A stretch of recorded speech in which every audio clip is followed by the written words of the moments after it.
வணக்கம், என் பெயர் அனிதா. இந்த ஆராதனையில் உங்களோடு இணைந்திருப்பதில் நான் மகிழ்ச்சி அடைகிறேன். நாம் ஆராதனைக்கு போவதற்கு முன்பாக நம் ஆண்டவருக்கு தக்க மரியாதை செலுத்துவோம்.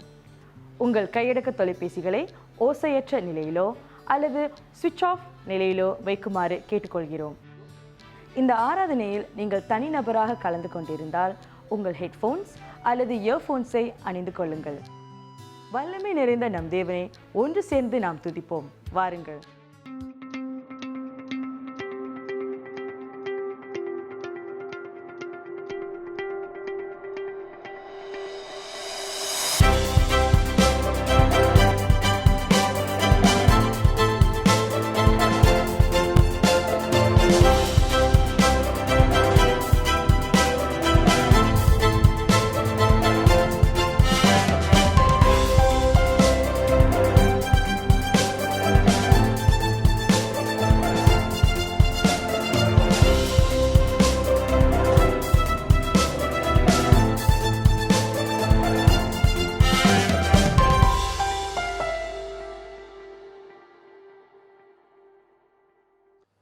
இந்த நாளிலே உங்களை இந்த ஆராதனையிலே பார்ப்பதிலே அதிக சந்தோஷமாக இருக்கிறது.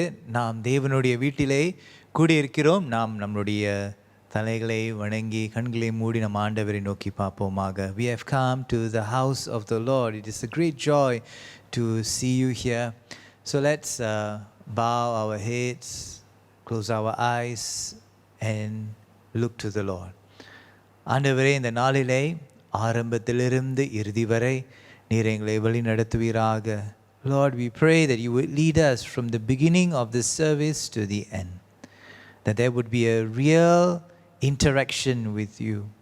உண்மையாக ஒரு உரையாடல் உங்களோடு இருக்கும்படியாக ஆண்டவரே நாம் ஜெபிக்கிறோம், வாஞ்சிக்கிறோம். உம்முடைய வார்த்தை, உம்முடைய பிரசன்னம் எங்களோடு இடைப்படும்படியாக நாம் இடம் கொடுக்கிறோம். We open our hearts to receive your presence and your word, that we may be changed to be like you. உம்மை போல மாற்றும்படியாக நாம் இடம் கொடுக்கிறோம். இயேசு கிறிஸ்துவின் நாமத்திலே ஆமென், ஆமென். இந்த வேளையிலே நாம் துவக்க பாடலை பாடி நம் ஆண்டவரை ஆராதிப்போமாக. Let us sing the first song and worship our Lord together.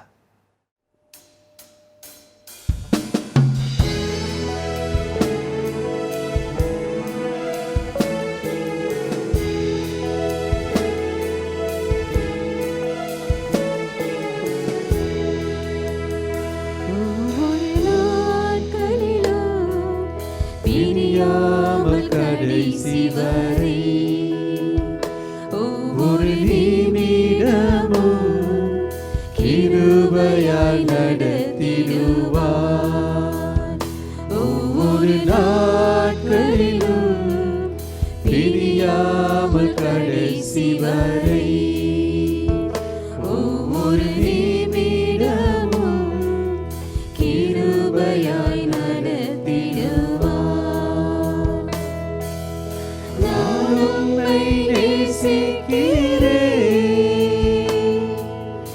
இந்த உயிரை பார்க்கிறோம். நான் உம்மை நேசிக்கிறேன். இந்த உயிரை பார்க்கிறோம். ஆராதிப்பேன் உம்மை நான் உன்னை மனதுடன். ஆராதிப்பேன் உம்மை நான் உன்னை மனதுடன்.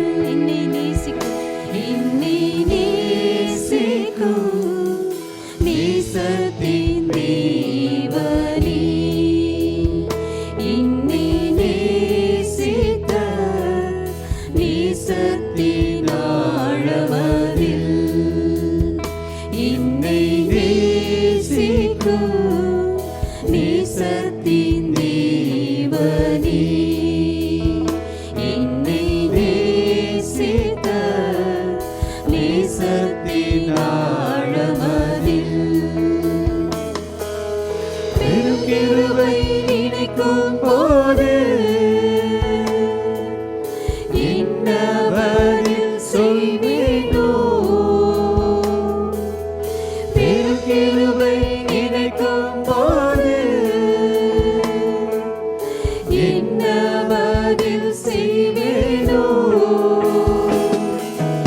ரட்சிப்பின் பாத்திரத்தை உயர்த்துவேன் நன்றியோடு. ரட்சிப்பின் பாத்திரத்தை உயர்த்துவேன் நன்றியோடு. நான் உம்மை நேசிக்கிறேன், நான் உம்மை நேசிக்கிறேன். இந்த உயிரை பார்க்கிறோம்.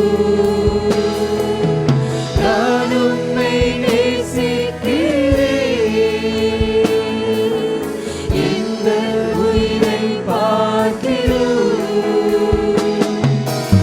ஆராதிப்பேன் உம்மை நான் உண்மை மனதுடன். ஆராதிப்பேன் உம்மை நான் உண்மை மனதுடன். இற்றையின் தாயும் நண்பர்கள் தள்ளுகையில் இன்னுயிர் கொடுத்து நான் நேசித்தோர் வெறுக்கையிலே. பெற்றையின் தாயும் நண்பர்கள் தள்ளுகையில் இன்னுயிர் கொடுத்து நான் நேசித்தோர் வெறுக்கையிலே. என்னுடையவள் என்று சொல்லி அழைத்தீர் என் செல்லப் பெயரை. நீர் என்னுடையவள் என்று சொல்லி அழைத்தீர் என் செல்லப் பெயரை. வரத்தீரி வரவாக உம் நாம மகிமைக்காக. வரத்தீரி வரவாக உம் நாம மகிமைக்காக. நான் உம்மை நேசிக்கிறேன். இந்த உயிரை பார்க்கிறோம். நான் உம்மை நேசிக்கிறேன். இந்த உயிரை பார்க்கிறோம். ஆராதிப்பேன் உம்மை நான் உண்மை மனதுடன். ஆராதிப்பேன் உம்மை நான் உண்மை மனதுடன். ரத்தாம்பரம் போலுள்ள பாவங்களை பனியை விட வெண்மையாய் மாற்றினீரே. ரத்தாம்பரம் போலுள்ள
அன்பு சகோதர சகோதரிகளே, நாம் பிதாவின் பிரசன்னத்தில் தேவ குடும்பமாக இணைந்து வந்திருக்கிறோம். அவருக்கு துதியும் சோஸ்திரமும் செலுத்தவும், அவரது பரிசுத்த வார்த்தையை கேட்டு பெற்றுக்கொள்ளவும், உலகத்தின் தேவைகளை அவர் முன் கொண்டு வரவும், நமது பாவங்களுக்காக அவரது மன்னிப்பை கேட்கவும், அவரது கிருபையை நாடவும், அவர் குமாரனாகிய இயேசு கிறிஸ்துவின் மூலம் நம்மையை அவரது பணிக்காக ஒப்பு கொடுக்கவும் வந்திருக்கிறோம். வேதம் இவனமாக சொல்லியிருக்கிறது, நமக்கு பாவமில்லை என்போமானால் நம்மை நாமே வஞ்சிக்கிறவர்களாய் இருப்போம், சத்தியம் நமக்குள் இராது. நம்முடைய பாவங்களை நாம் அறிக்கையிட்டால் பாவங்களை நமக்கு மன்னித்து எல்லா நியாயத்தையும் நீக்கி நம்மை சுத்திகரிப்பதற்கு அவர் உண்மையும் நீதியும் உள்ளவராய் இருக்கிறார். இந்த வேளையிலே நம்மளுடைய பாவங்களை முதலாவது தனிப்பட்ட விதத்திலே ஆண்டவருக்கு முன்பாக கொண்டு வருவோம். அதன் பின் நம் சபையாக நாம் ஜெபிக்க போகிறோம்.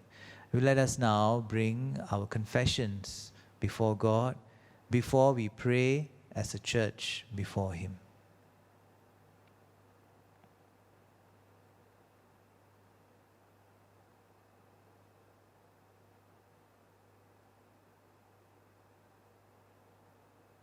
நாம் ஜெபம் செய்வோமாக சபையாக.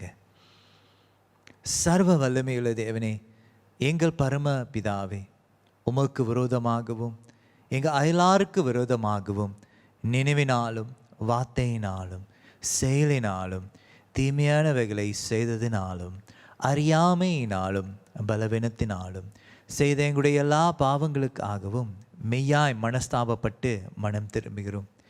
எங்களுக்காக மரித்த நம்முடைய குமாரன் இயேசு கிறிஸ்துவின் மூலம் எங்களுடைய கடந்த கால பாவத்தை மன்னித்து உம்முடைய நாம மகிமைக்காக நாங்கள் புதுவாழ்வுடன் உம்மை சேவிக்க கிருபை செய்தருளும்.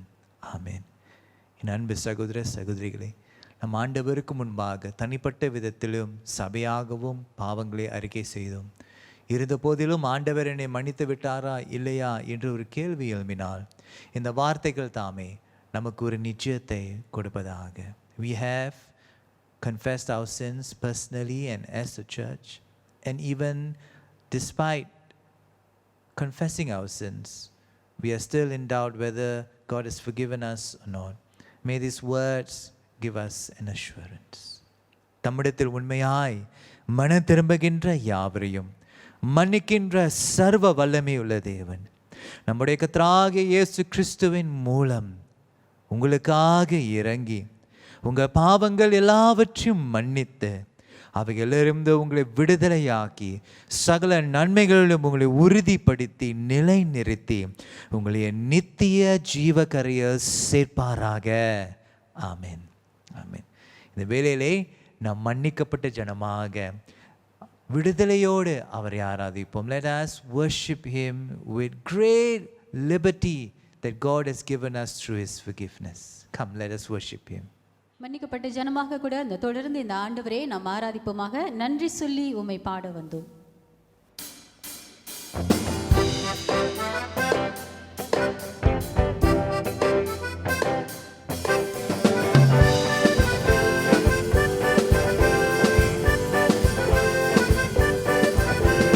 நன்றி சொல்லி உம்மை பாட வந்தோம், உம் காருண்யத்தை எண்ணி போற்ற வந்தோம்.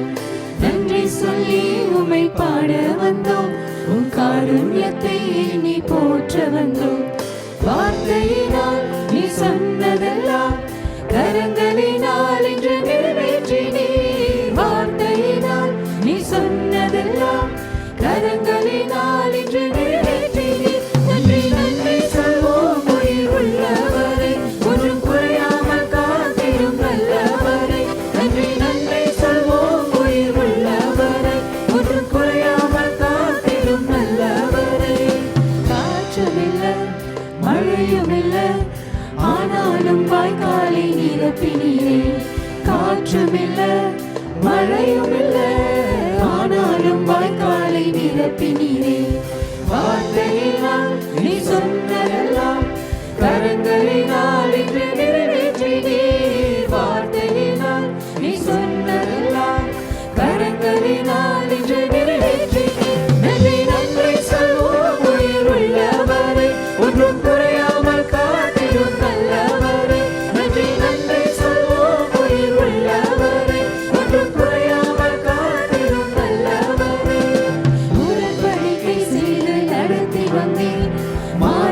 மாறாமல் எப்போதும் காத்து கொண்டீர்.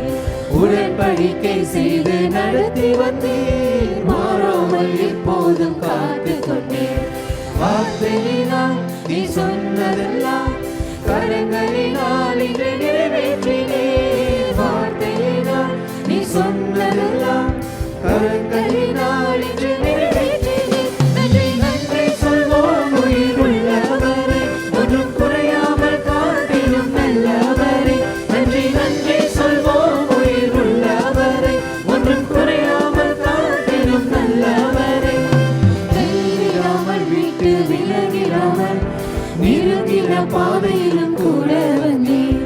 கைவிடாமல் விட்டு விலகிடாமல் நெருங்கின பாதையிலும் கூட வந்தீர்.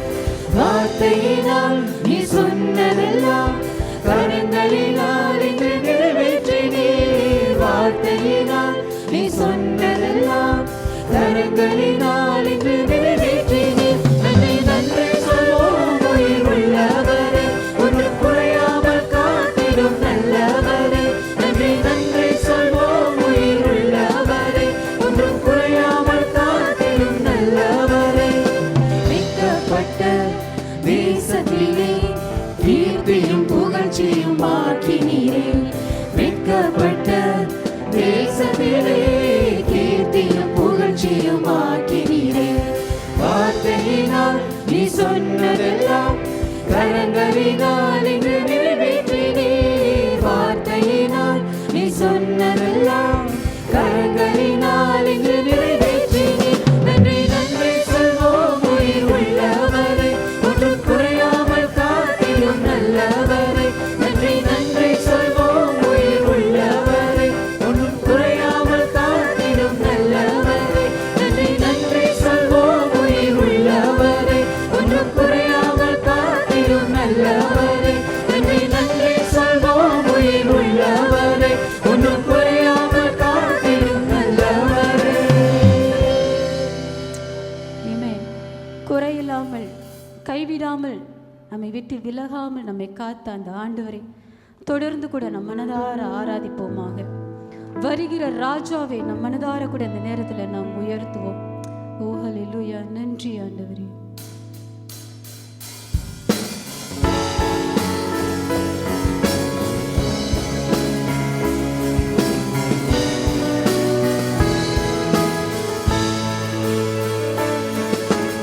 வருகிற ராஜாவுக்கு உங்கள் சிரசுகளை உயர்த்துங்கள். தலை வணங்கி அவரை போற்றி பாட,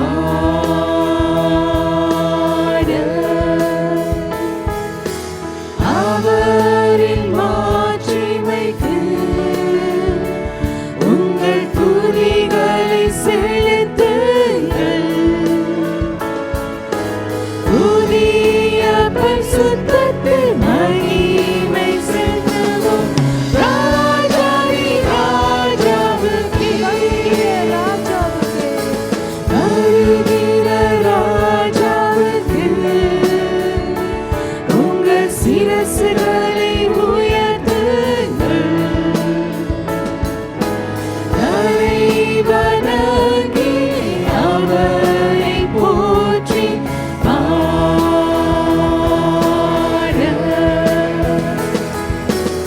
அவரின் மாட்சிமைக்கு உங்கள் துதிகளை செலுத்துங்கள். புதிய பரிசுத்தத்தின் மகிமை செலுத்துவோம். ராஜாதி ராஜாவுக்கே, புதிய பரிசுத்தத்தின் மகிமை செலுத்துவோம். ராஜாதி ராஜாவுக்கே உயர்த்திடுவோம், போற்றிடுவோம் அவரின் நாமத்தை.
ஆண்டவரே நீர் பரிசுத்தர், பரிசுத்தர், பரிசுத்தர். ஆண்டவரே, உம்மை அல்லால் வேறு நாமம் இல்லை, உம்மை விட சிறந்தவர் யாரும் இல்லை. ஆண்டவரே, ஆண்டவரே, மாட்சிமையின் தேவனாக, உயர்ந்த ராஜாவாக கூட ஆண்டவரே எங்கள் மத்தியில் வல்லமையான தேவனாக இருப்பதற்காக உமக்கு நாங்கள் நன்றி செலுத்துகிறோம். ஓ நன்றி, நன்றி, நன்றி. ஆண்டவரே, மனதார உம்மை நாங்கள் போற்றுகிறோம், மனதார உம்மை நாங்கள் உயர்த்துகிறோம், மனதார உம்மை நாங்கள் ஆராதிக்கிறோம். நீர் மட்டுமே எல்லா தேவனுடைய துதிகளுக்கும் நீர் மட்டுமே பாத்திரர். ஓ நன்றி, நன்றி, நன்றி ஆண்டவரே. தொடர்ந்து கூட ஆண்டவரே உம்முடைய வார்த்தைக்காக உமக்கு நாங்கள் நன்றி செலுத்துகிறோம். உம்முடைய வார்த்தையை கொண்டு வரக்கூடிய போதகரை மனதார கூட நாங்கள் ஆசீர்வதிக்கிறோம். ஆண்டவரே, இந்த வார்த்தைகள் ஆண்டவரே எங்கள் வாழ்க்கையில் இன்னும் அதிகமாக கூட நாங்கள் உமக்கென்று ஓடுவதற்கு ஆண்டவரே இந்த வார்த்தைகளானது எங்களுக்கு ஆண்டவரே பயன்பட நாங்கள் ஜெபிக்கிறோம். ஆண்டவரே நன்றி, நன்றி ஆண்டவரே. நன்றி செலுத்தி இயேசுவின் வல்லமையான நாமத்தில் ஜெபிக்கிறோம் எங்கள் நல்ல ஆண்டவரே, ஆமென். கர்த்தருக்கு ஸ்தோத்திரம். இன்று வாசிக்க எடுத்துக்கொண்ட வேத பகுதி எபேசியர் அதிகாரம் 2 வசனம் 14 முதல் 20 வரைக்கும் உள்ள வசனங்கள் வாசிக்கப்படும். புதிய ஏற்பாட்டின் பக்கம் 265. எப்படி எனில், அவரே நம்முடைய சமாதான காரணராகி இரு திறத்தாரையும் ஒன்றாக்கி பகையாக நின்ற பிரிவினை ஆகிய நடுச்சுவரை தகர்த்து சட்ட திட்டங்களாகிய நியாய பிரமாணத்தை தம்முடைய மாம்சத்தினாலே ஒழித்து இரு திறத்தாரையும் தமக்குள்ளாக ஒரே புதிய மனுஷனாக சிருஷ்டித்து இப்படி சமாதானம் பண்ணி பகையை சிலுவையினால் கொன்று அதனாலே இரு திறத்தாரையும் ஒரே சரீரமாக தேவனுக்கு ஒப்புரவாக்கினார். வசனம் 17. அல்லாமலும் அவர் வந்து தூரமாய் இருந்த உங்களுக்கும் சமீபமாய் இருந்த அவர்களுக்கும் சமாதானத்தை சுவிசேஷமாக அறிவித்தார். அந்தபடியே நாம் இரு திறத்தாரும் ஒரே ஆவியினாலே பிதாவினிடத்தில் சேரும் சிலாக்கியத்தை அவர் மூலமாய் பெற்றிருக்கிறோம். ஆகையால் நீங்கள் இனி அந்நியரும் பரதேசிகளுமாய் இராமல் பரிசுத்தவான்களோடே ஒரே நகரத்தாரும் தேவனுடைய வீட்டாருமாய் இருந்து அப்போஸ்தலர் தீர்க்க தரிசிகள் என்பவர்களுடைய அஸ்திபாரத்தின் மேல் கட்டப்பட்டவர்களுமாய் இருக்கிறீர்கள். அதற்கு இயேசு கிறிஸ்து தாமே மூலைக்கல்லாய் இருக்கிறார். ஆமென். இது தேவனுடைய வசனம். தேவனுக்கு ஸ்தோத்திரம். என் அன்பு சகோதர சகோதரிகளை நாம் ஜெபம் செய்வோமாக. Let's pray my dear brothers and sisters. The Lord is here. கர்த்தர் நம்ம மத்தியிலே இருக்கிறார். ஆண்டவரே, இந்த நாளிலே உம்முடைய வார்த்தை மூலியமாக நீர் எங்களோடு பேசுவீராக. உம்முடைய வார்த்தையை எங்களை வணைந்து எடுக்கும்படியாக ஜெபிக்கிறோம். நீர் குயவனாக இருக்கிறீர், நாம் களிமண்ணாக இருக்கிறோம். Lord, we pray that your word will form us. You are the potter and we are the clay. And into your hands we submit our hearts, Lord. உம்முடைய கரத்திலே எங்களுடைய இருதயத்தை அர்ப்பணம் செய்கிறோம். இயேசு கிறிஸ்துவின் நாமத்திலே. ஆமென். In Jesus' name. Today we will continue to meditate on the topic called the church. இன்றைக்கு தொடர்ந்து நாம் சபை என்று சொல்லக்கூடிய இந்த தலைப்பிலே தொடர்ந்து நாம் தியானிக்க போகிறோம். கடைசி இந்த பிரசங்கத்திலே முன்பதாக நான் பிரசங்கித்த இந்த சபை என்று சொல்லக்கூடிய இந்த தலைப்பிலே பிரசங்கித்த தொடர்ந்து நாம் என்ன கற்றுக் கொடுக்க போகிறோம், என்ன புரிந்து கொள்ள போகிறோம் என்றால், we are going to continue to look from last sermon on the church. And we heard that the church is a designated place where the people of God gather at specific times. முன்பாக நாம் சபை என்று சொல்லும் பொழுது ஒரு குறிப்பிட்ட ஒரு இடம், அது குறிப்பிட்ட நேரங்களிலே தேவ ஜனங்கள் ஒன்று கூடி ஆண்டவரை ஆராதிக்கக்கூடிய ஒரு இடமா இருக்கிறது என்று நாம் புரிந்து கொண்டோம். இந்த தேவாலயமானது, இந்த சபை என்று சொல்லும் பொழுது தேவனுடைய சமூகத்தை ஆராதனை செய்து ஜபங்களை ஏறெடுத்து பலிகளை அவருக்கு கொடுக்கக்கூடிய ஒரு இடமாக இருக்கிறது. The church is a place where worship takes place, a place where prayers are offered to God, a place where sacrifices are offered to Him. This was the part of the life of the people of God in the Old Testament as well as the early church in the New Testament. இது தேவனுடைய ஜனங்களாக இருக்கக்கூடிய பழைய ஏற்பாட்டிலும் புதிய ஏற்பாட்டிலும் அவர்களுடைய வாழ்க்கையிலே ஒன்றாக இருந்தது. தேவனை ஒரே இடத்திலே கூடி சில இடங்களிலே அவரை கூடி அவரை ஆராதித்து ஜெபங்களை ஏறெடுத்து பலிகளை செலுத்துவது இது அவர்களுடைய வாழ்க்கையிலே ஒன்றாக இருந்தது. இந்த வாழ்க்கை முறையானது, இந்த ஆராதனை வாழ்க்கை முறையானது அவர்களை மறுரூபமாக்கினதும் என்று நம்ம பார்க்கிறோம். We read also in scripture, both in the Old and the New Testament, that the lifestyle of worship in the people of God transformed the worshipper. ஆராதனையில் ஈடுபடுகிறவர்களை அந்த ஆராதனை, தேவனுடைய ஆராதனையானது அவர்களை மறுரூபமாக்கினது. அது எப்பொழுது நடந்தது என்றால், தேவனுடைய ஜனங்கள் ஒரே இடத்திலே கூடி அவரை ஆராதிக்கும் பொழுது. This transformation is important because individual sins can impact the faith community. இந்த மறுரூபமாக்கப்படுவது அது மிக முக்கியமாக இருக்கிறது. ஏனென்றால் தனிப்பட்ட நபர்களுடைய பாவங்கள் விசுவாச சமுதாயமாக இருக்கின்ற சபையை பாதிக்கும் என்று நாம் கேட்டோம். In the New Testament, individual sins impact the community because the church is deeply connected to each other through Christ. என் அன்பு சகோதரியே, ஏன் தனிப்பட்ட பாவங்கள் விசுவாச சமுதாயமாக இருக்கின்ற சபையை ஏன் பாதிக்கிறது என்றால், கிறிஸ்துவின் நிமித்தம் நீங்களும் நானும் ஒன்றாக இணைக்கப்படுவதினாலே தனிப்பட்ட காரியங்கள் நாம் ஈடுபடும் பொழுது தனிப்பட்ட காரியங்கள் விசுவாச சமுதாயத்தை அது பாதிக்கிறது என்று நாம் புரிந்து கொண்டோம்.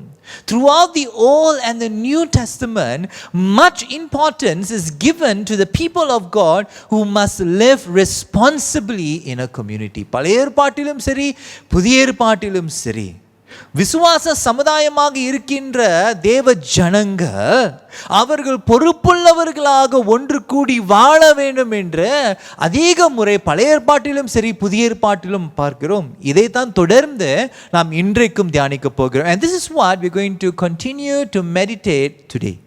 In Ephesians chapter 14 to 19 and the verses before that tells us that our sins were forgiven through our Lord's sacrifice on the cross. எபேசியர் எழுதின நிருபம் அந்த முழு அதிகாரம் 2வது அதிகாரத்தை நாம் பார்ப்போமானால் 1ஆம் வசனத்திலிருந்து 7வது வசனம் வரையும் 14வது வசனத்திலிருந்து 19வது வசனம் வரை நாம் பார்க்கும் பொழுது, கிறிஸ்துவின் நிமித்தமாக உங்களுடைய பாவங்களும் என்னுடைய பாவங்களும் ஆண்டவர் மன்னித்தார், தேவன் மன்னித்தார் என்று நாம் பார்க்கிறோம். அதை எபேசியர் எழுதின நிருபம் 2ஆம் அதிகாரம் 1ஆம் வசனத்திலிருந்து 7வது வசனம் வரை அதை படிக்க கேட்போமே. அக்கிரமங்களினாலும் பாவங்களினாலும் மரித்தவர்களாய் இருந்த உங்களை உயிர்ப்பித்தார். அவைகளில் நீங்கள் முற்காலத்திலே இவ்வுலக வழக்கத்திற்கு ஏற்றபடியாகவும் கீழ்ப்படியாமையின் பிள்ளைகளிடத்தில் இப்பொழுது கிரியை செய்கிற ஆகாயத்து அதிகார பிரபுவாகிய ஆவிக்கேற்றபடியாகவும் நடந்து கொண்டீர்கள்.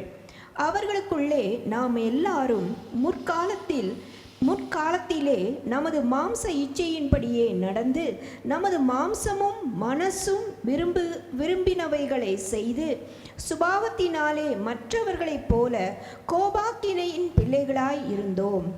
தேவனோ இரக்கத்தில் ஐஸ்வர்யம் உள்ளவராய் நம்மில் அன்பு கூர்ந்த தம்முடைய மிகுந்த அன்பினாலே அக்கிரமங்களில் மரித்தவர்களாய் இருந்த நம்மை கிறிஸ்துவுடனே கூட உயிர்ப்பித்தார். கிருபையினாலே ரட்சிக்கப்பட்டீர்கள்.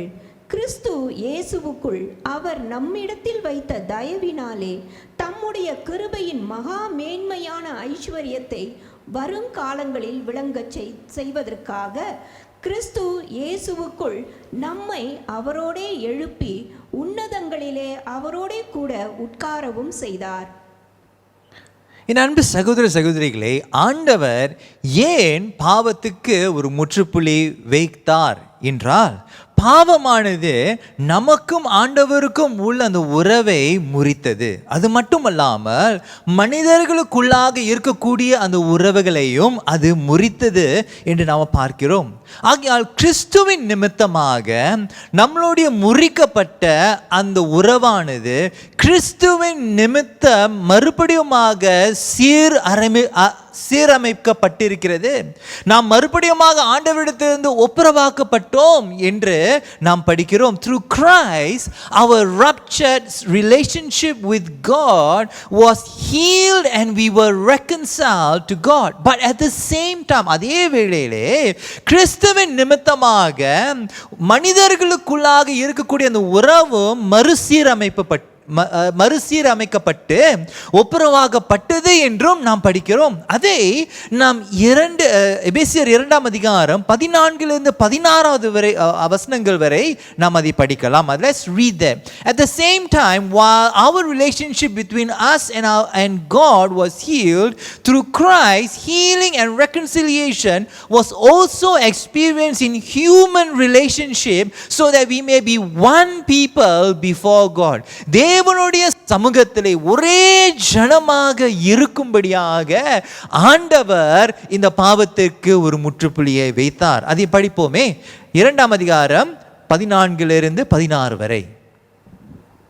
எப்படியெனில் அவரே நம்முடைய சமாதான காரணராகி இரு திறத்தாரையும் ஒன்றாக்கி பகையாக நின்ற பிரிவினையாகிய நடுச்சுவரை தகர்த்து சட்டத்திட்டங்களாகிய நியாய பிரமாணத்தை தம்முடைய மாம்சத்தினாலே ஒழித்து இரு திறத்தாரையும் தமக்குள்ளாக ஒரே புதிய மனுஷனாக சிருஷ்டித்து இப்படி சமாதானம் பண்ணி பகையை சிலுவையினால் கொன்று அதனாலே இரு திறத்தாரையும் ஒரே சரீரமாக தேவனுக்கு ஒப்புரவாக்கினார். என் அன்பு சகோதர சகோதரிகளே, நம் ஆண்டவராகிய இயேசுனுடைய மரணத்தின் நிமித்தமாகவும் உயிர்த்தெழுதலின் நிமித்தமாகவும் பகையாய் நின்ற பிரிவினையாகி இருக்கின்ற நடுச்சுவரை ஆண்டவர் தகற்றினார். My dear brothers and sisters, through the work of our Lord and Savior, through His death and through His resurrection, our Lord broke the wall that separated people. And we have been created, my friends, not to live in isolation as separated people, but we have been created to be the part of God's people together who would participate in worshiping God as one people. என் அன்பு சகோதர சகோதரிகளே, நீங்களும் நானும் உருவாக்கப்பட்டதற்கு காரணம் என்னவென்றால், தேவனுடைய ஜனங்களில் ஒருவராக இருந்து ஆண்டவரை சபையாக ஒரே ஜனமாக அவரை ஆராதிக்கும்படியாக தான் நீங்களும் நானும் உருவாக்கப்பட்டோம். தனிமையாக வாழ்வதற்கென்று நம்ம ஆண்டவர் நம்மை படைக்கவில்லை. God did not create us so that we live in isolation, but God created us that we will be part of His people, worshiping Him as one people of God. ஒரே ஜனமாக அவருடைய சமூகத்துக்கு முன்பாக அவரை ஆராதிக்கும்படியாக தானே நீங்களும் நானும் உருவாக்கப்பட்டோம் என்று நாம் மறந்துவிடக்கூடாது.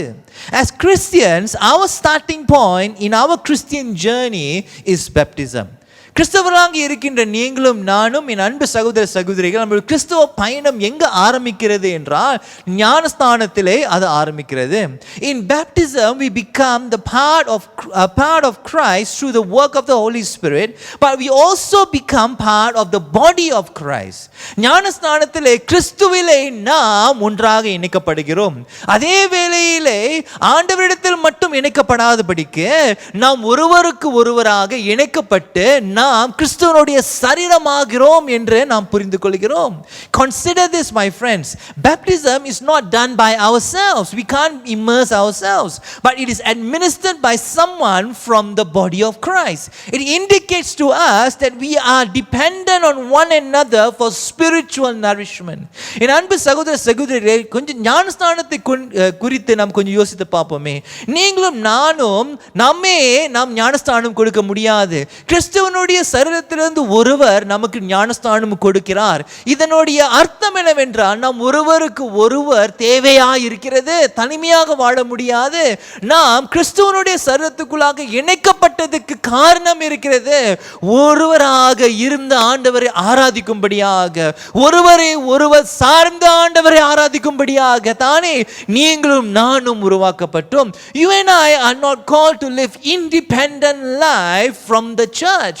You and I are called to live interdependent life before God to worship Him as one people of God. And it is through this interdependence that we will receive spiritual nourishment. இது ஒருவருக்கு ஒருவர் சார்ந்திருக்கும் பொழுது தானே ஆவிக்குரிய ஆகாரம் நமக்கு கிடைக்கிறது. தனிமையாக இருக்கும் பொழுது ரொம்ப கடினம் என் அன்பு சகோதரனே சகோதரி. And also when we read and consider most of the great majority of the instructions and commands, they are all directed to individuals who live in a community. வேதத்தை கொஞ்சம் ஆராய்ந்து பார்க்கும் பொழுது பழைய ஏற்பாட்டும் சரி புதிய ஏற்பாட்டும் சரி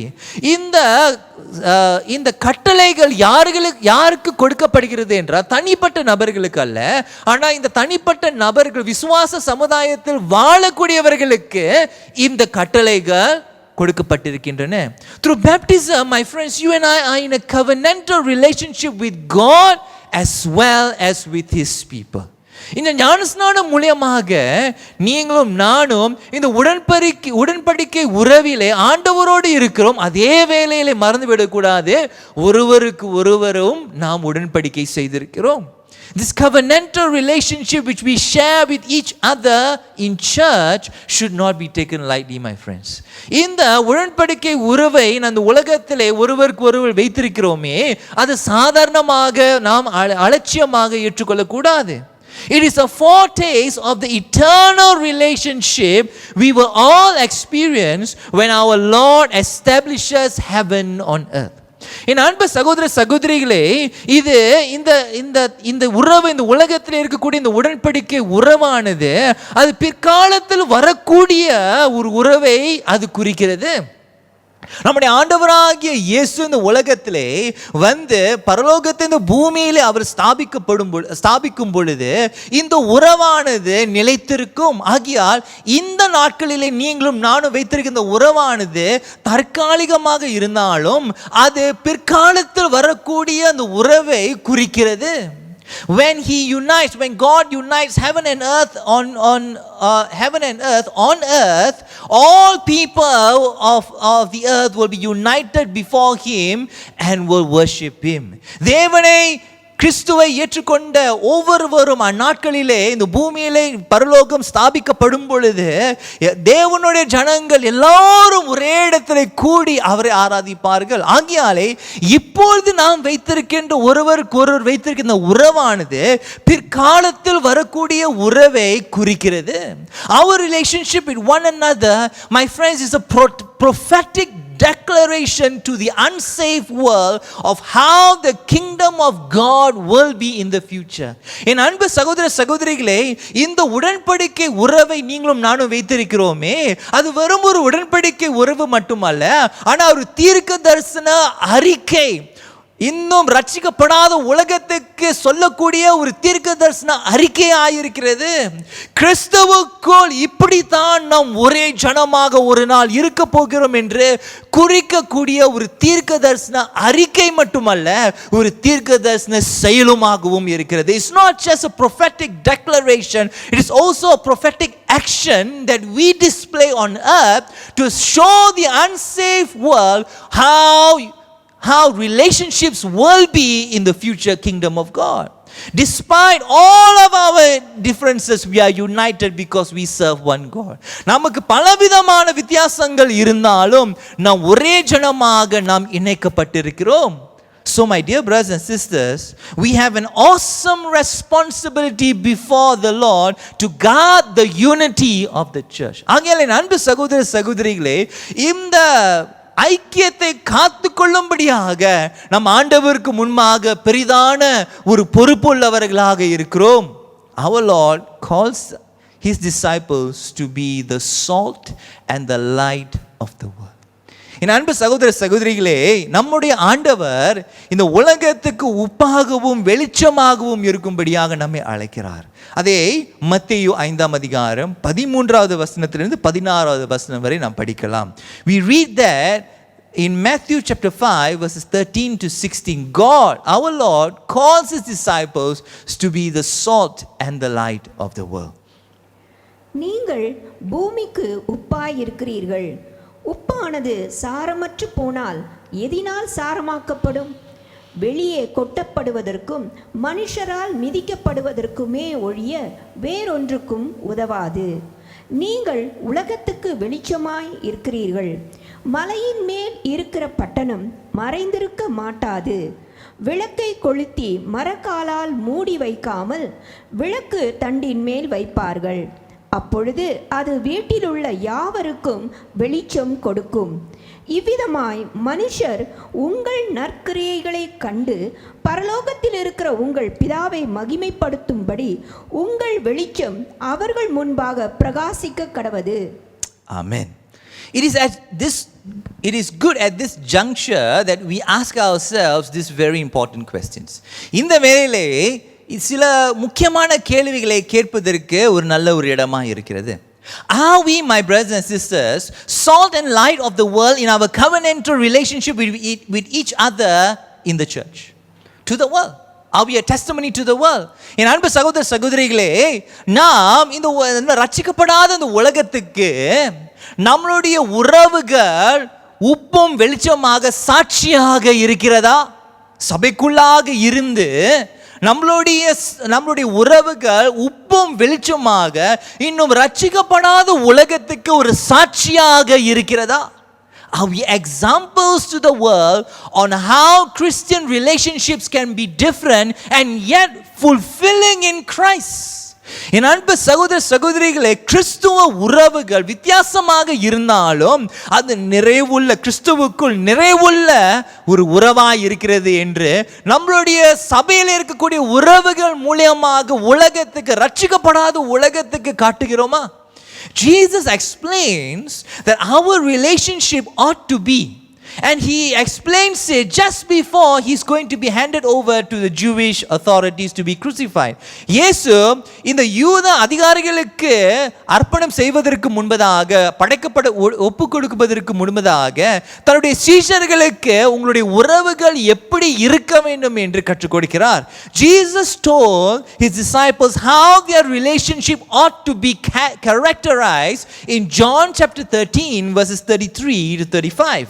இயேசு தன்னுடைய சீஷர்களுக்கு என்ன சொன்னார் என்றால், உங்களுடைய உறவில் ஒன்று காணப்பட வேண்டும். உங்களுடைய உறவு எப்படி விவரிக்கப்பட வேண்டும் என்று இயேசு யோவான் 13வது அதிகாரம் 33வது வசனத்திலிருந்து 35வது வசனம் வரை அவர் சொல்கிறார். பிள்ளைகளே, இன்னும் கொஞ்ச காலம் நான் உங்களுடனே கூட இருப்பேன். நீங்கள் என்னை தேடுவீர்கள். ஆனாலும் நான் போகிற இடத்துக்கு நீங்கள் வரக்கூடாது என்று நான் யூதரோடே சொன்னது போல இப்பொழுது உங்களோடும் சொல்லுகிறேன். நீங்கள் ஒருவரில் ஒருவர் அன்பாய் இருங்கள். நான் உங்களில் அன்பாய் இருந்தது போல நீங்களும் ஒருவரில் ஒருவர் அன்பாயிருங்கள் என்கிற புதிதான கட்டளையை உங்களுக்கு கொடுக்கிறேன். நீங்கள் ஒருவரில் ஒருவர் அன்புள்ளவர்களாய் இருந்தால் அதனால் நீங்கள் என்னுடைய சீஷர்கள் என்று எல்லாரும் அறிந்து கொள்வார்கள் என்றார். ஆமென். நீங்கள் ஒருவரில் ஒருவர் அன்பு உள்ளவர்களாய் இருந்தால் அதனால் நீங்கள் என்னுடைய சீஷர்கள் என்று எல்லாரும் அறிந்து கொள்வார்கள். Jesus explains that our covenantal relationship with each other should be anchored in love for one another. நாம் சபைக்குள்ளாக இருக்கக்கூடிய இந்த உடன்படிக்கை உறவு எதிலே அஸ்திபாரமாக இருக்க வேண்டும் என்றால், எதிலே இருக்க வேண்டும் என்றால் ஒருவருக்கு ஒருவர் உள்ள அந்த அன்பிலே நாம் இருக்க வேண்டுமே. We who are part of the church have a prophetic role in declaring the good news of the future kingdom of God to the world through our loving relationship in the church. என் அன்பு சகோதர சகோதரிகளே, வரப்போகின்ற தேவனுடைய ராஜ்யத்தினுடைய நற்செய்தியை நாம் ஒருவருக்கு ஒருவர் அன்புள்ள உறவின் நிமித்தமாக தீர்க்க தரிசனமாக நாம் அறிக்கை செய்கிறோம், தீர்க்க தரிசனமாக ஜனங்களுக்கு காட்டுகிறோம். But are we examples to the world of how relationships will be in the future kingdom of God? ஆனால் என் அன்பு சகோதர சகோதரிகளே, இந்நாளிலே வரப்போகின்ற தேவனுடைய ராஜ்யத்தினுடைய உறவுகள் எப்படி இருக்க போகிறது என்று இன்றைக்கு நம்மளுடைய உறவுகள் மூலமாக நம்ம காட்டுகிறோமா? Jesus declared that the kingdom of God is present, yet he declared that the kingdom of God is also in the future. இயேசு இந்த பூமியில இருக்கும்போது தேவனுடைய ராஜ்யம் சமீபமாக இருக்கிறது என்று சொன்னார். அதே வேளையிலே தேவனுடைய ராஜ்யம் பிற்காலத்திலே வரும் என்று அவர் சொல்கிறார். அதனுடைய அர்த்தம் என்னவென்றால், தேவனுடைய ராஜ்யம் ஒரு விதத்திலே வந்திருக்கிறது நம் மத்தியிலே. ஆனால் முழுமையாக இயேசு ராஜா அந்த பூமிக்கு வந்து அவருடைய ராஜ்யத்தை ஸ்தாபிக்கும் பொழுது அந்த ராஜ்யமானது முழுமை பெறும். What Jesus meant was that the kingdom of God is present to some extent among us, but it will be fully established in the kingdom. So the question is, can people already see the glimpses of the kingdom of God in our present relationship with one another? ஆகையால் என் அன்பு சகோதர சகோதரிகளே, பிற்காலத்தில் வரப்போகின்ற தேவனுடைய ராஜ்யத்தினுடைய உறவுகள் இப்பொழுதே நம் மத்தியிலே காண முடியுமா? Is the king in the kingdom of God ruling over all relationships with one another? Or is our Lord excluded in certain relationships in the church?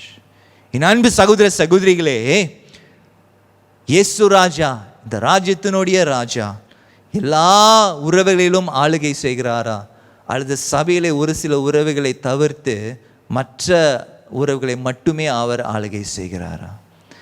The Bible describes the church as a chosen nation and a royal priesthood and a holy people belonging to God. தேவனுடைய ராஜ்யம் நமக்கு என்ன கற்றுக் கொடுக்கிறது, தேவனுடைய வார்த்தை என்ன கற்றுக் கொடுக்கிறது என்றால், 1 பேதுரு 2:9 நாம் தெரிந்து கொள்ளப்பட்ட சந்ததியாக இருக்கிறோம், ராஜரீகமான ஆசாரிய கூட்டமாக பரிசுத்த ஜாதியாக இருக்கிறோம் என்று நாம் பார்க்கிறோம். அதை படிக்க கேட்போமே. நீங்களோ உங்களை அந்தகாரத்தினின்று தம்முடைய ஆச்சரியமான ஒளியினிடத்திற்கு வரவழைத்தவருடைய புண்ணியங்களை அறிவிக்கும்படிக்கு தெரிந்து கொள்ளப்பட்ட சந்ததியாயும் ராஜரீகமான ஆசாரிய கூட்டமாயும் பரிசுத்த ஜாதியாயும் அவருக்கு சொந்தமான ஜனமாயும் இருக்கிறீர்கள். My friends, the Lord has an expectation on us. In being a chosen and royal priesthood of believers, there is an expectation. என் அன்பு சகோதர சகோதரிகளை, தெரிந்து கொள்ளப்பட்ட சந்ததியாகவும் ராஜரீக ஆசாரிய கூட்டமாக பரிசுத்த ஜாதியாக இருக்கும் பொழுது ஆண்டவர் நம் மீது ஒரு எதிர்பார்ப்பை வைத்திருக்கிறார். ஏனென்றால் பழைய ஏற்பாட்டிலே ஆசாரியர்கள் அவர்கள் ஆண்டவரோடு ஒரு பரிசுத்த ஒரு உறவிலே இருந்தார்கள். ஜனங்களோட மத்தியிலே அவர்கள் ஒரு பரிசுத்த உறவை வைத்துக் கொண்டார்கள். You know, the priests in the Old Testament were in a holy relationship with God, and they were also in a holy relationship with the people of God. The priests presented God to the people, and the people were represented to God in the priest's prayer. என் அன்பு சகோதர சகோதரிகளே, ஆசாரியர்கள் நாட்களிலே ஆண்டவரே தன்னுடைய ஜனங்களுக்கு அவர் பிரதிபலிப்பார்கள். அதே வேளையிலே தன்னுடைய ஜனங்களை ஆண்டவருக்கு முன்பாக ஜெபத்திலே அவர்கள் கொண்டு வருவார்கள். So at this point it's good to ask ourselves, in our relationship with one another in the church, do we represent God to each other, or do we bring each other before God in prayer? ஆகையால் என் அன்பு சகோதர சகோதரிகளே, ராஜரீக ஆசாரிய கூட்டமாக இருக்கின்ற நீங்களும் நானும் ஆண்டவரை ஒருவருக்கு ஒருவர் பிரதிபலிக்கிறோமா? நம்முடைய ஜனங்களே, நம்முடைய சபையில் இருக்கக்கூடியவர்களே ஆண்டவருடைய சமூகத்தில் ஜெபத்திலே நம்ம ஏறெடுக்கிறோமா? Is there a holy love in our relationship with each other? ஒரு பரிசுத்த அன்பு ஒருவருக்கு ஒருவர் இருக்கிறதா? It is our responsibility, my friends, to God to nurture holy love in our relationship in church, because we are in covenant with one another. என் அன்பு சகோதர சகோதரிகளே, நீங்களும் நானும் ஆண்டவருக்குள்ளாக ஒரு உடன்படிக்கை செய்திருக்கிறோம். ஆகையால் ஒரு பரிசுத்த அன்பை வளர்ப்பதற்கு ஆண்டவர் நமக்கு ஒரு பொறுப்பை கொடுத்திருக்கிறார். Jesus is our best example, isn't it? Who is in holy communion, who is in holy and loving communion with God the Father, while staying in holy and loving communion with the people of God as the man Christ Jesus. என் அன்பு சகோதர சகோதரிகளே, இயேசு நமக்கு மிக சிறந்த ஒரு எடுத்துக்காட்டு. அவர் இந்த பூமியில் இருக்கும் பொழுது பரலோக தேவனோடு ஒரு பரிசுத்த அன்புள்ள ஒரு உறவை வைத்திருந்தார். அதே வேளையிலே ஜனத்தோடு ஒரு பரிசுத்த அன்புள்ள ஒரு ஐக்கியத்தை அவர் வைத்திருந்தார். அவர் தேவனாக இருந்தும் அவர் மனிதனாகவும் இருந்தும் அவர் தேவ மனிதனாக இருந்து ஆண்டவருக்கு இடையே உள்ள அந்த உறவும் மனிதர்களுக்கு உள்ள அந்த உறவையும் அவர் அன்புள்ள விதத்திலே பரிசுத்த விதத்திலே அவர் காத்தார். As the man Christ Jesus, which is what 1 Timothy 2:5-6 describes Jesus, the humanity and the divinity of God in Christ. He was in perfect and holy communion with the Father, yet holy and loving, perfect relationship with the people of God. He is our greatest example. 1 Timotheyu 2:5-6. தேவன் ஒருவரே, தேவனுக்கும் மனுஷருக்கும் மத்தியஸ்தரும் ஒருவரே, எல்லாரையும் மீட்கும் பொருளாக தம்மை ஒப்புக்கொடுத்த மனுஷனாகிய கிறிஸ்து இயேசு அவரே. இதற்குரிய சாட்சி ஏற்ற காலங்களில் விளங்கி வருகிறது. தேவன் மாம்சமாகினார். கிறிஸ்துவாகிய நம்முடைய ஆண்டவர் தேவன் மாம்சமாகினார். ஆகையால் அவர் பரலோக பிதாவோடு இருந்த அந்த பரிசுத்த அன்புள்ள உறவை அவர் வைத்திருந்தார். அதே வேளையிலே தன்னுடைய ஜனங்களோடும் பரிசுத்த அன்புள்ள உறவையும் அவர் வைத்திருந்தார். If we desire to be more like Jesus, then this aspect of our relationships in church need to be paid more attention to, and more work needs to be done. என் அன்பு சகோதர சகோதரிகளே, இயேசுவை போல நீங்களும் நானும் இருக்க விரும்பினால் இந்த பகுதி, இந்த கோணத்தை நாம் நன்றாக கவனிக்க வேண்டும். இயேசு அவர் பரலோக பிதாவோடு ஒரு உறவு வைத்திருந்தார், ஜனங்களோடு ஒரு உறவு வைத்திருந்தார். இயேசுவை போல நீங்களும் நானும் இருக்க வேண்டும் என்றால் நம்முடைய பரலோக பிதாவோடு இருக்கின்ற உறவையும் நீங்களும் நானும் கவனம் செலுத்தி அதை வளர்க்க வேண்டும். அதே வேளையிலே ஒருவருக்கு ஒருவர் உடன்படிக்கை உறவிலே இருக்கின்ற நீங்களும் நானும் ஆண்டவருக்கு சமூகத்திலே கவனத்தை செலுத்தி அதை வளர்ப்பதற்கு நீங்களும் நானும் பிரயாசப்பட வேண்டும். Relationships just don't grow. They need intentional effort to grow. என் அன்பு சகோதர சகோதரிகளே, உறவுகள் சாதாரணமாக வளராது. அது கவனத்தை செலுத்தும் பொழுது, அது பிரயாசப்பட்டு செயல்படும் பொழுது, அப்பொழுது தான் அது வளரும். Will you, my friends, respond to the call of God today in nurturing holy and loving relationships in church? Not just some, but as far as possible with everyone. என் அன்பு சகோதர சகோதரிகளே, இந்த நாளிலே கர்த்தருடைய அழைப்பை நீ கேட்டுக்கொள்வாயா? மறு உத்தரவு கொடுப்பாயா? பரிசுத்த அன்புள்ள உறவுகளை கவனம் செலுத்தி வளர்ப்பதற்கு பிரயாசப்பட்டு செயல்படுவாயா? முடிந்த அளவிலே ஒவ்வொருவரோடும் நீ இந்த பரிசுத்த அன்புள்ள உறவுகளை வளர நீ ஆயத்தமாக இருப்பாயானால் நான் உங்களை இந்த ஜெபத்தில் வழி நடத்த விரும்புகிறேன். If you are willing to respond to the Lord, or perhaps you are even struggling, let me lead you in prayer. ஜெபத்திலே நான் உங்களை வழி நடத்துகிறேன். அன்புள்ள பிதாவே, உம்முடைய குமாரனாகிய இயேசுவின் மூலமாக உமக்கும் நமக்கும் உள்ள அந்த உறவை மறுசீரமைப்பை படுத்தி நம்மை குணமாக்கினீர், ஒப்புரவாக்கினீர். அது மட்டுமல்லாமல் ஒருவருக்கு ஒருவர் இந்த பூமியில் இருக்கக்கூடிய உறவுகளையும் மறுசீரமைத்து நம்மை ஒப்புரவாக்கினீர். இந்த ஒற்றுமையை காற்றுக்கொள்ள எங்களுக்கு நீ உதவி செய்வீராக ஆண்டவரே. இந்த பொறுப்பு நீர் எங்களிடத்திலிருந்து எதிர்பார்க்கிறீர். இந்த கிரியை நீர் எங்களிடத்திலிருந்து எதிர்பார்க்கிறீர். ஆகிய ஆண்டவரை நம் உருவத்திற்கு கொடுக்கிறோம். We respond to you this day that we want to work hard in growing the relationships that you have formed in the church. சபைக்குள்ளாக உருவாக்கின இந்த உடன்படிக்கை உறவுகளை ஆண்டவரை வளர்க்க எங்களுக்கு நீ உதவி செய்வீராக. ஒரு சில உறவுகள் கஷ்டமாக இருந்தாலும் அது புறக்கணிக்காத படிக்கு, அது வெறுக்காத படிக்கு, அது பிரயாசப்பட்டு பரிசுத்த அன்புள்ள ஒரு உறவை வளர்க்க எங்களுக்கு நீ உதவி செய்வீராக. Lord, even when relationships within the church are hard, that we will not give in to the temptation of severing ties, but we will choose to nurture holy and loving relationships within everyone in the church. Thank you that you have given your Spirit to help us in this work. உம்முடைய ஆவியானவரை நீர் கொடுத்து இந்த ஊழியத்தை செய்யும்படியாக, இந்த காரியத்தை, இந்த தீர்க்கதரிசன செயலை, இந்த தீர்க்கதரிசன அறிக்கையை ஈடுபடும்படியாக நீர் உம்முடைய ஆவியானவரை கொடுத்து பலப்படுத்தியிருக்கிறீரே, அதற்காக உமக்கு நன்றி செலுத்தி உம்முடைய ஆவியானவருக்கு கீழ்ப்படுகிறோம். Thank you that you have given us your spirit to do this, Lord, to be a prophetic declaration and to do this prophetic act to the unsaved world.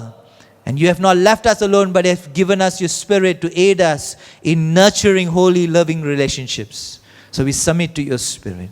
இந்த நாளுக்காக உமக்கு நன்றி செலுத்துகிறோம் இயேசு கிறிஸ்துவின் நாமத்திலே. In Jesus' mighty name. Amen.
என் அன்பு சகோதர சகோதரிகளை, நாம் கர்த்தருடைய ஆசீர்வாதத்தை பெற்றுக்கொள்வோமாக. Let us receive the blessing of God.